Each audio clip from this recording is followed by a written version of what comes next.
La réussite totale de la première session ordinaire de la conférence des présidents des assemblées provinciales de la RDC, tel a été le cheval de bataille du président de l'assemblée provinciale du Sankuru, l'honorable Lambert Makonjo Nongué, tenu du 10 au 14 février 2025 dans la ville portuaire de Matadi, chef-lieu de la province du Congo central. Cette activité de haute envergure a fait preuve d'un travail dur, abattu par le secrétariat permanent chargé de l'organisation de ces assises, dont l'homme du Sankuru, Lambert Makonjo Nongué, on a assuré la coordination, déclarée ouverte le lundi 10 février 2025 par le président de l'Assemblée provinciale du Congo central, qui a fait office du président du bureau provisoire de la COPAP. Cette conférence, qui a réuni les 26 présidents des organes délibérants du pays, s'est déroulée en toute quiétude, telle que voulue par tous, dans le but d'assurer la stabilité des institutions provinciales du pays.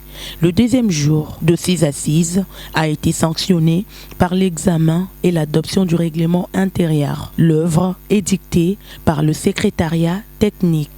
Soumis à l'examen, ce règlement intérieur a connu l'apport de tous les dirigeants des institutions provinciales du pays. À ce stade, malgré la mission ardue lui confiée par ses collègues, celle de l'organisation de la COPAP 2025, l'honorable Lambert Makonjo Nongué n'a pas hésité d'apporter ses amendements comme tout autre président, bien que cela soit le fruit du travail de ses propres mains. Après examen, ce règlement intérieur a été adopté par l'Assemblée plénière.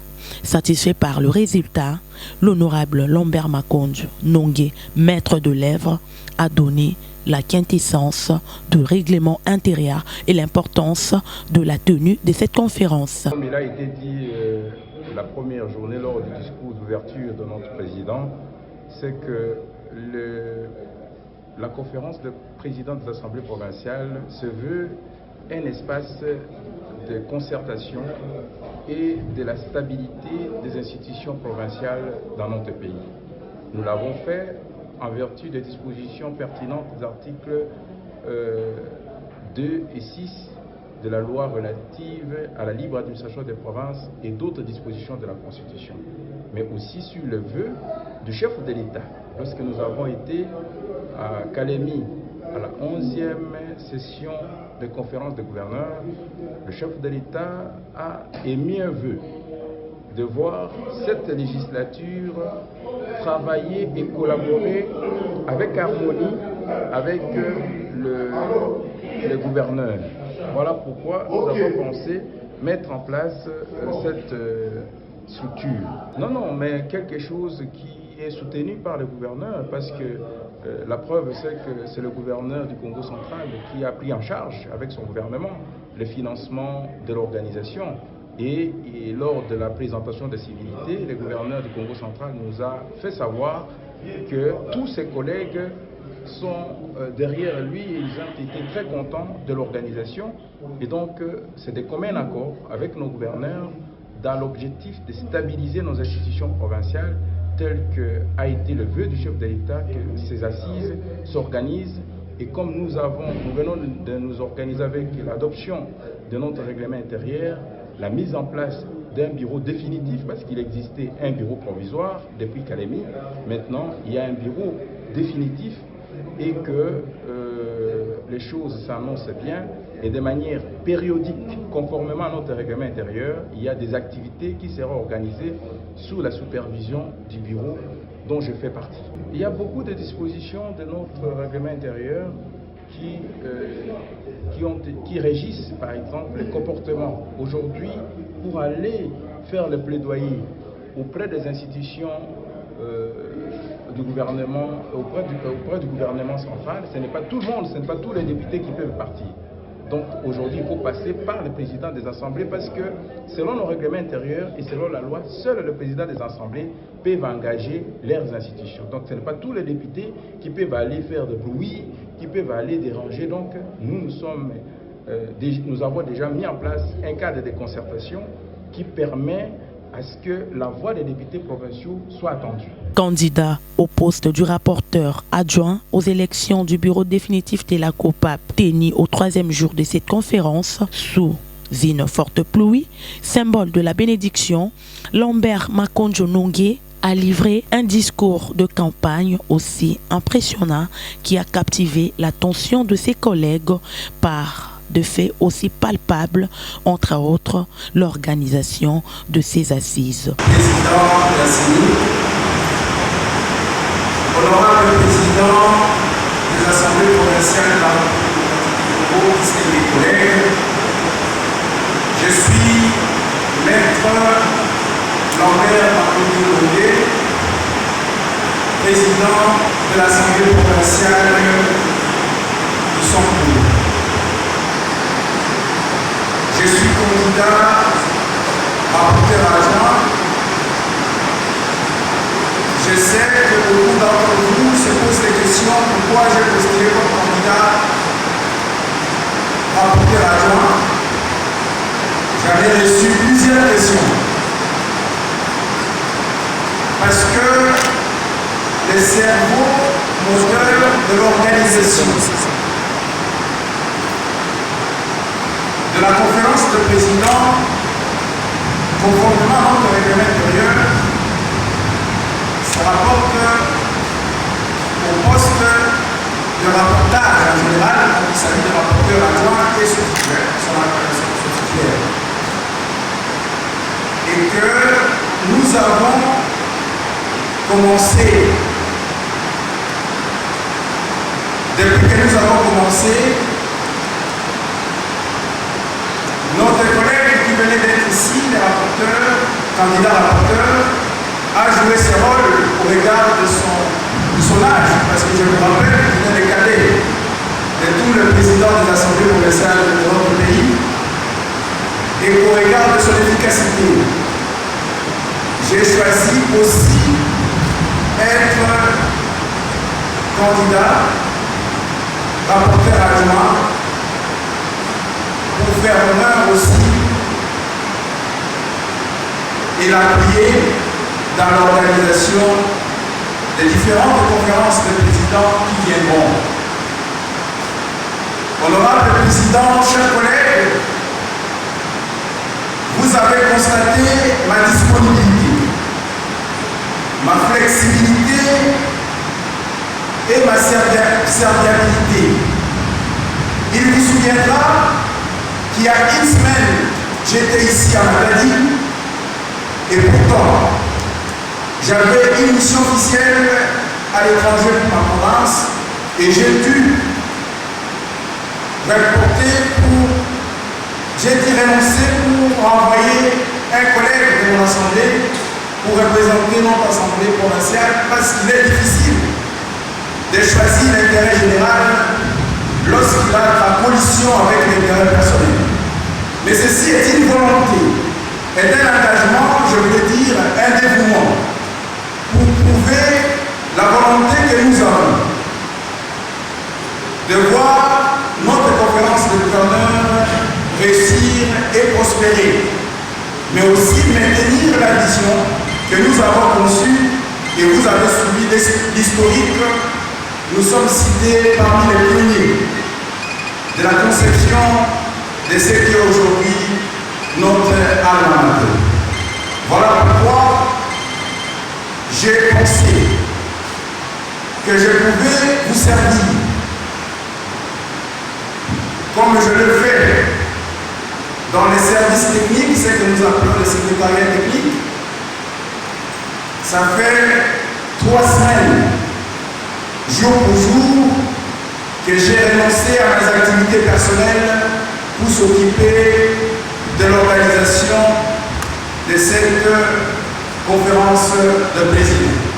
Et donc, je m'estime à la hauteur, vraiment, de vous rendre service et être à votre service. Je vous remercie.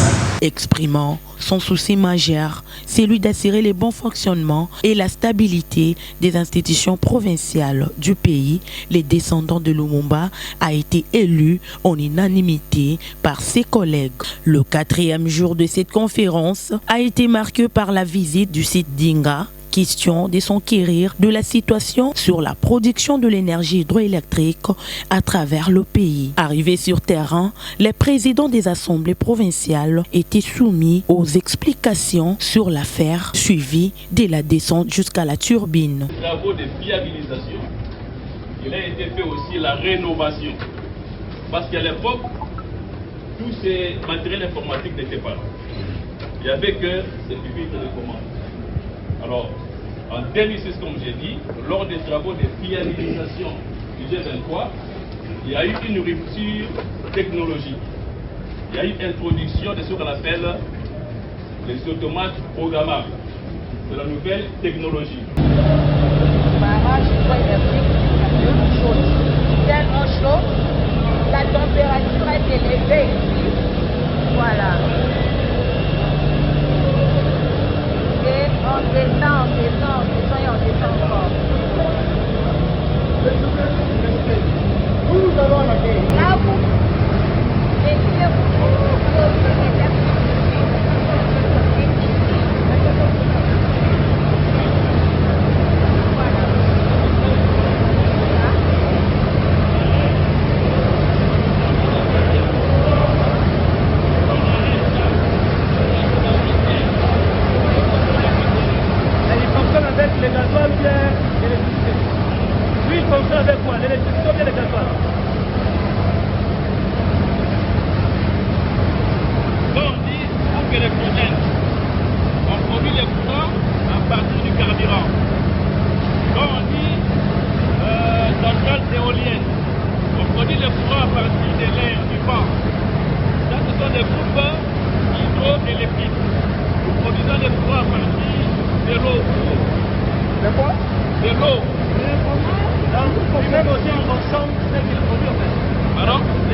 en partie pour alimenter les auxiliaires, mais la grande partie de la puissance produite alimente les clients.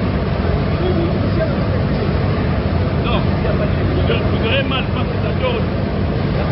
Mais il n'y a pas de courant là-bas. Il y a un responsable là-bas. Donc à l'intérieur, il y a de l'eau. Le courant, c'est au-dessus. Et c'est bien isolé. Là-bas, c'est du personnel. C'est comme les moteurs là. À l'issue de cette visite, l'honorable Lombert Makonjo Nongue s'est exprimé en ces termes. Oui, on vient de visiter les centrales Inga 1 et Inga 2.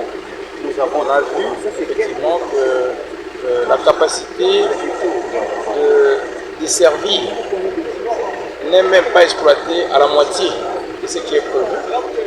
Et c'est quand même déplorable pour notre pays. Mais sinon, nous attendons d'aller faire un plaidoyer auprès du ministre chargé de l'énergie ainsi que le DG de la SNEL. Mais aussi, il y a des provinces qui peuvent contribuer aussi sur l'évolution d'Inga dans notre pays et qui ne sont pas desservis en électricité. Donc, notamment la province du Songoro qui n'est pas desservie en électricité, alors que nous, le courant d'ici passe jusqu'à Kolwezi, jusqu'à Katanga. Et ça passe le Grand Kasaï, là où on peut servir également la population de l'électricité.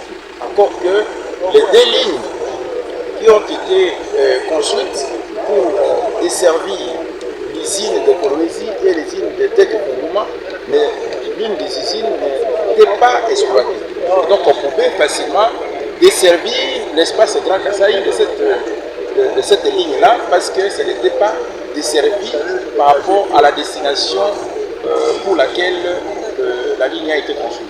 Et donc, nous allons également voir le ministre et le directeur général de la SNEL pour porter le plaidoyer pour que la province du Songoro soit desservie également de l'énergie électrique parce que nous sommes des Congolais et nous sommes au centre de notre pays, mais ne pourra passer jusqu'au Katanga, là où Il n'y a même pas d'exploitant, mais le Sankourou qui est dans le Kasaï n'est pas desservi.